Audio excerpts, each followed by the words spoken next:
Doctors Without Borders first encountered the problem of malnutrition in conflict zones, such as Congo.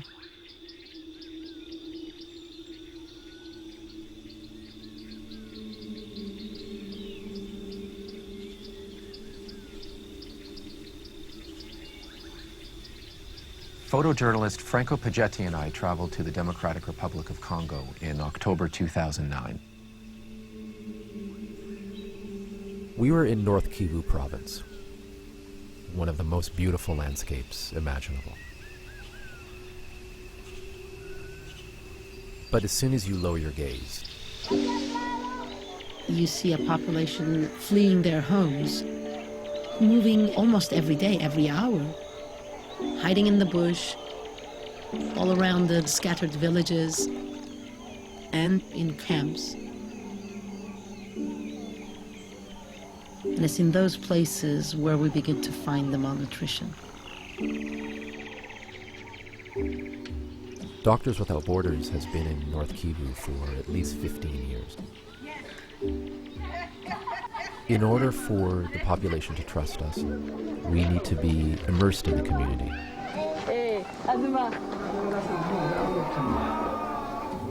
All the children that we see here are severely malnourished with complications. Oh, I'm sorry. We have 35 beds here, and it's always full. Can I say it breaks my heart a little bit? Because all around us we can see that the soil here is incredibly fertile.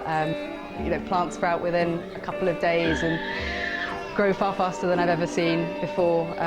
So it feels a little bit like the malnutrition that shouldn't be if the fighting and the insecurity would just stop.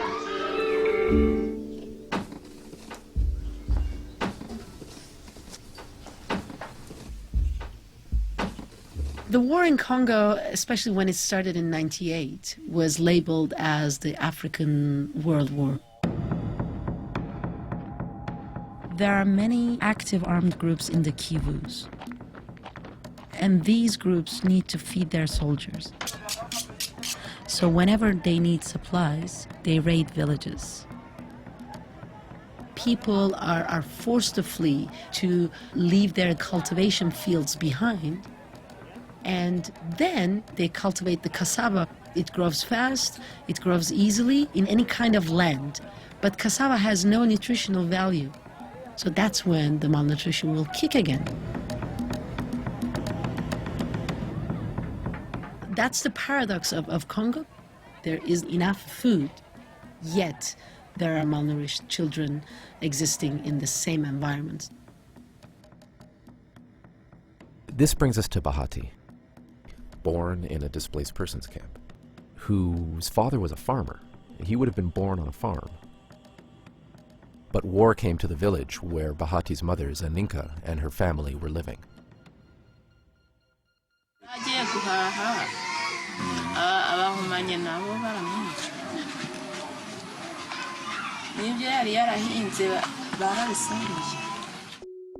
Immediately after, she fled with her young child into the forest.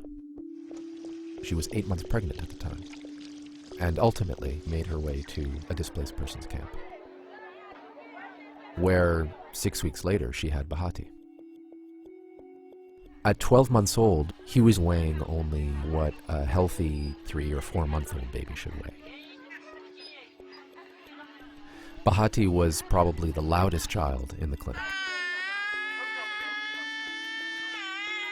which can be both a distressing signal but also a positive one.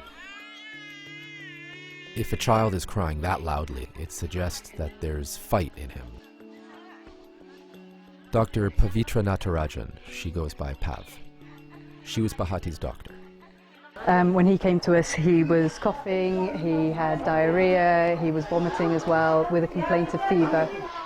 He came in with a weight of 5.4 kilograms, had a slight dip initially, but then after that did gain weight quite nicely. I mean, you can see that the day before yesterday, he actually gained, 400 grams. Jambo mama!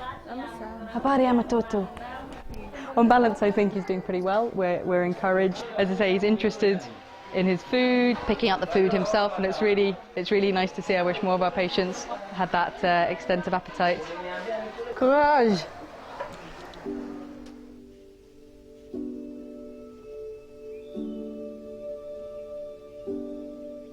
Bahati is not unique.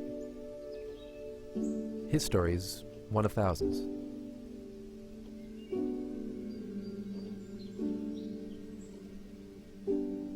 And as sick as Bahati was, there are cases that are even more complicated. I mean, for every success story, we equally have children like Vicky who just fail to respond despite the treatments that we're giving. We can get a lot of cutaneous lesions. The purple colour is gentian violet that we use to treat it.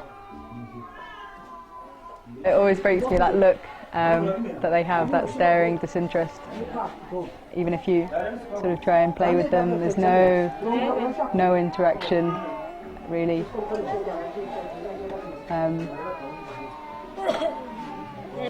It's not how a 20-month-old should be.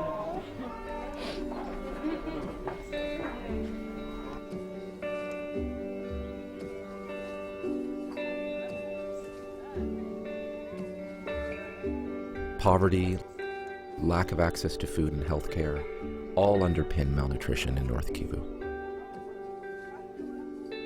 And the war, often referred to as a forgotten war, only makes the situation that much worse.